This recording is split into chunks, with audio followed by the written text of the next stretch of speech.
Welcome to Cheater Confessions. Let's get started with today's story. I was sitting across from Miranda at the small kitchen table. We had just mailed the final payment for the wedding venue that afternoon. 3 months to go.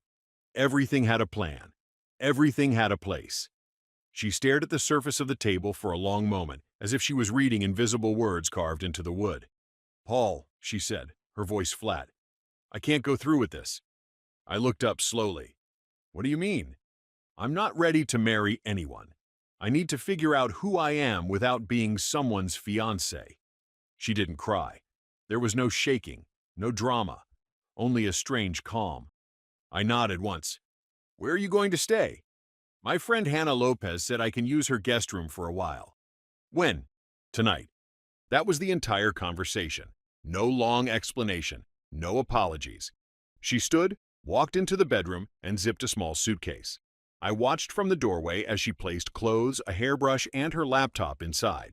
She moved like she was completing a task from a simple checklist. When she came back into the kitchen, she placed the engagement ring on the counter between us. "You're not saying anything," she said. "There's nothing to say," I answered. Miranda's eyes flicked to my face like she expected anger to appear at any moment. When it didn't, she grabbed the handle of her bag. I followed her down the narrow apartment hallway, past the framed photos of trips we had taken together, past the calendar filled with wedding appointments, past the life that had been scheduled down to the hour. At the door, she hesitated only briefly. "I'm sorry," she murmured. "I understand," I replied, though I didn't explain what that understanding really meant. She stepped into the hallway. I closed the apartment behind her. The silence settled in, thick and final. I looked at the ring on the counter one last time before placing it into a drawer. The wedding was no longer a future plan. It had become a canceled project, and the first thing I needed was a list. The first few mornings felt unreal. I woke up early, made coffee for one, and left the apartment at the same time as always. At the office, I spoke in meetings, answered emails, and acted normal. No one asked questions. No one needed to know yet. At night, I returned to quiet rooms. Instead of sitting on the couch, I opened my laptop and began to work. If the relationship was over, then the plan attached to it had to be reviewed. That was simple logic. I pulled up every contract linked to the wedding. Each one came with its own price and its own rules. The venue deposit sat at the top of the list. Non-refundable. The photographer came next. Non-refundable. The dress fitting fee, the DJ booking, the airline reservation, all stacked up in neat lines. One by one, I placed them into a spreadsheet. No emotion, only facts. I also checked the joint credit card. Several charges stood out. Clothing orders, a deposit for a weekend retreat, expensive things I hadn't approved but had paid for anyway. Each line went into the same document. When I finished, I leaned back and stared at the final number. It didn't shock me. I had expected damage. What surprised me was how clean it looked written down. A week later, my phone rang. Miranda's name appeared on the screen. I let it ring twice before answering. "Hey," she said softly. "How are you doing?" "I'm fine," I replied. "I've been thinking about you. I know leaving wasn't easy, but I really hope we can still be in each other's lives. You've always been my best friend." I said nothing for a second. "This whole thing is hard for me too," she added. "I could really use your support right now." "You said you wanted freedom," I answered calmly. "Friends are honest with each other." "I am being honest." "Then you should review what I send you tonight." "What are you sending me?" Her voice sharpened. "Information," I said. "Read it first, then we'll talk." She hesitated. "Okay, I trust you." "I know," I replied, and ended the call. That evening I attached the document, double-checked every number, and pressed send. The list was simple. The message was simpler. Actions had costs, and she was about to see the total. I built the file in silence, line by line, nothing extra, no emotion attached to any number. Each item was clear, each line supported by a receipt or contract. I named the document Cost of Canceled Engagement. It contained the venue deposit, the photographer's booking fee, the dress measurement charge, the DJ reservation, and the travel hold for the weekend trip she had chosen. Every figure was exact, nothing exaggerated, nothing added for effect. At the bottom, I placed the total, $19,400. Under it, I wrote a single sentence. Your half, $9,700. Then I printed a copy, placed it into a plain envelope, and scheduled a same-day courier to Hannah's address. I also attached the digital version to an email and sent it to Miranda's account. Less than an hour later, my phone rang. "You have lost your mind," she snapped the moment I answered. "You actually sent me a bill." "It isn't a bill," I replied. "It's a summary of shared obligations." "You think I'm paying you for breaking off an engagement?" Her voice sounded sharp, brittle. "You didn't just break it off," I said. "You walked away from decisions you helped make. Those decisions came with costs." "You're trying to scare me," she said. "I'm being clear." She laughed once, hard, unnatural. "This is who you really are, Paul. Cold, calculating. I knew it. You've always known who I am. That's why you trusted me with planning." "This is punishment," she argued. "No," I replied evenly. "This is division. Nothing more." Silence crept between us. I could almost hear her scanning the numbers in her mind, realizing there was no emotional language to fight against. Only proof. "I'm not paying this," she said finally. "You can't make me." "You're right," I answered. "I can't force anything, but I can close my part of it and let the rest fall where it should." "Friends don't do this to each other," she whispered. "Friends don't leave the other person to carry everything," I said. She hung up without another word. I looked at the spreadsheet once more, then closed the laptop. The message had been sent. Now I waited to see which version of Miranda would answer next, the one who ran or the one who accepted reality. By the following morning, Miranda had reshaped the story. A long post appeared on her social media page, layered with filtered images and vague captions about choosing peace, escaping control, and finally breathing again. My name appeared nowhere, yet anyone who knew us understood exactly who the villain was meant to be. Messages started arriving. Some were subtle, some were blunt. "What did you do to her? Are you really demanding money from her? She seems destroyed, Paul."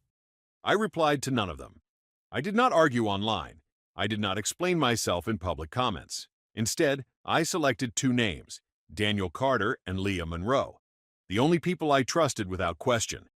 I sent them an email with 3 attachments: the document, the receipts, and screenshots from earlier conversations where Miranda had demanded the upgrades she now pretended never existed. Less than an hour later, Daniel called. "She made this sound completely different," he said. "I had no idea those costs were already locked in. This isn't about control. This is about reality." Leah sent a short message. "You're not the villain here." That was enough. Later that day, my phone rang again. It was Hannah Lopez, the friend who had offered Miranda a place to stay. "You should be ashamed," she snapped the moment I answered. "Miranda is devastated. She can barely eat. And now you're demanding money from her?" "I am asking her to take responsibility for commitments she helped create," I said calmly. "She needed support, not pressure. She created the pressure the moment she left with half the plan unfinished. She says you're trying to scare her into coming back." "She knows better than that," I replied. "Ask her where the rest of the money from our joint account went. Then call me." The line went quiet for a long moment. "I didn't know there was more money," Hannah said quietly. "Exactly," I answered. The call ended without another accusation. Over the next 2 days, the tone online shifted. Some of the comments under Miranda's post disappeared. A few mutual friends stopped sharing her quotes. Messages stopped coming to me entirely. Truth didn't need noise. It only needed time. And while she tried to rebuild her story for an audience, I watched the first cracks appear in the world she had chosen over me. 3 weeks passed without a single word from Miranda.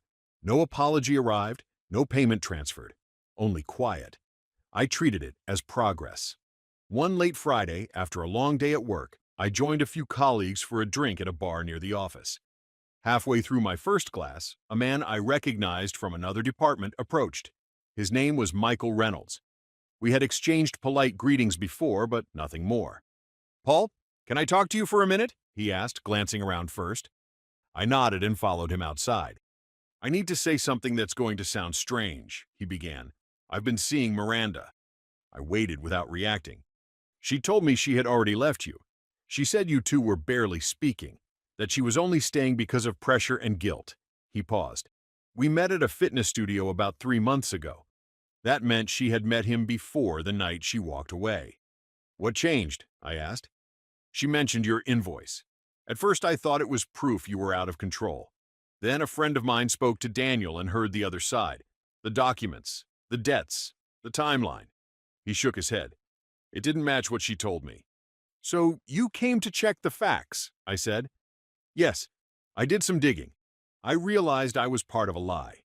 Last night, I ended it with her." He exhaled slowly. "I just felt you should know the truth. You didn't deserve that version she was spreading." I looked at him for a long moment, then extended my hand. "Thank you for being direct." He nodded once. "I'm sorry it happened this way." "So am I replied. Inside the bar, no one noticed anything had shifted. I returned to my seat, unchanged on the surface, but every vague piece of the puzzle finally locked into place. She hadn't left for clarity. She hadn't left to find herself. She had stepped out with another plan already waiting. The engagement had ended long before she placed the ring on the counter. She had just forgotten to tell me until she had secured her exit. Now that exit had collapsed, and the world she tried to build away from me had already started breaking around her. The calls began before I ever heard from her again. Voicemail alerts, short messages left by companies she had ignored. The unpaid dress account transferred to collections first. After that came the event planner, then the travel agency. Every contract she had insisted on now had her name attached to an unpaid balance. Each one belonged to a choice she had made. One evening, a knock echoed against my door. I checked the hallway camera and saw Miranda standing there. Her hair wasn't styled. Her eyes were red. The confident version from those filtered posts had vanished. I opened the door but didn't step aside. "They're destroying my credit," she said. "I can't even get approved for a studio apartment. No one will rent to me. Please, Paul, help me." "I am helping you," I replied quietly. "By letting them chase me?" she cried. "That's cruel." "No, by letting you face what you created." "I was scared," she said. "I didn't know how to tell you about Michael." "You didn't tell me," I answered. "You replaced me." Her shoulders slumped. "I thought he was the next part of my life." "And?" "He walked away when he learned the truth." Silence returned. "I'll pay you back," she pleaded. "Just fix it for now." "You wanted independence," I said. "This is what independence means." Her parents stepped in once the reality became impossible to avoid. Her father called with anger that faded into guilt. Her mother said nothing, only sighed through the phone like someone mourning a stranger. They paid part of the debt themselves to stop the calls, but they made it clear it wasn't a gift. It was repair for embarrassment they never expected to feel. She lost more than money during those weeks. Friends avoided her. Even Hannah grew distant once the full story came out. Lies are loud at first, but truth stays longer. And for the first time, I knew she understood what finding herself truly meant. 8 months passed. The world did not stop after she left. It adjusted. I moved to a smaller apartment closer to my office. No shared closets, no wedding magazines stacked on counters. Only space, silence, and order. The leftovers of that failed engagement were handled one by one. Accounts closed, contracts ended, credit repaired. Each step was simple. My days settled into a steady rhythm. Work improved. I stopped thinking about what had been stolen from me and started building what was mine alone. Daniel introduced me to people who didn't know the story. New faces meant no old questions. I started meeting someone new. Her name was Claire Marshall.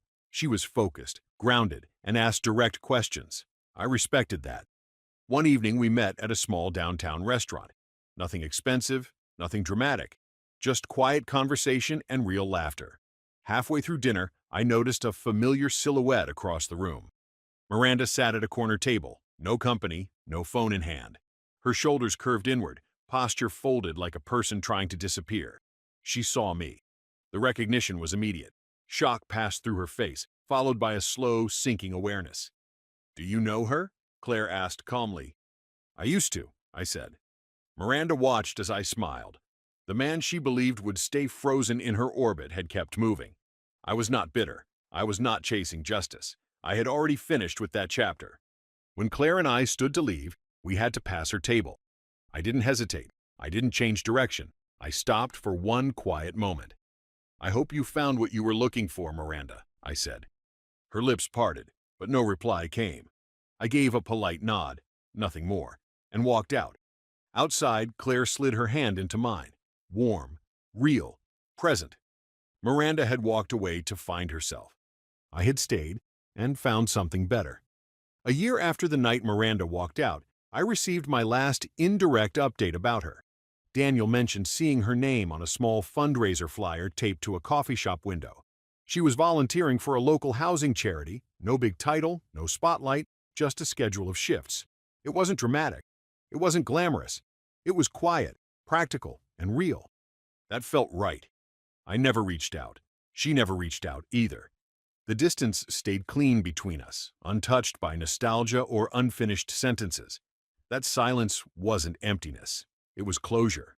One afternoon, while sorting old files on my computer, I found the original document I had created the week she left. The spreadsheet, the clean list of costs, the simple title, Cost of Canceled Engagement. I didn't delete it. I closed it, archived it, and labeled the folder Completed. Not out of anger, not for revenge, just for accuracy. Life didn't transform into a fantasy. There were no dramatic victories, no perfect endings. But stability returned.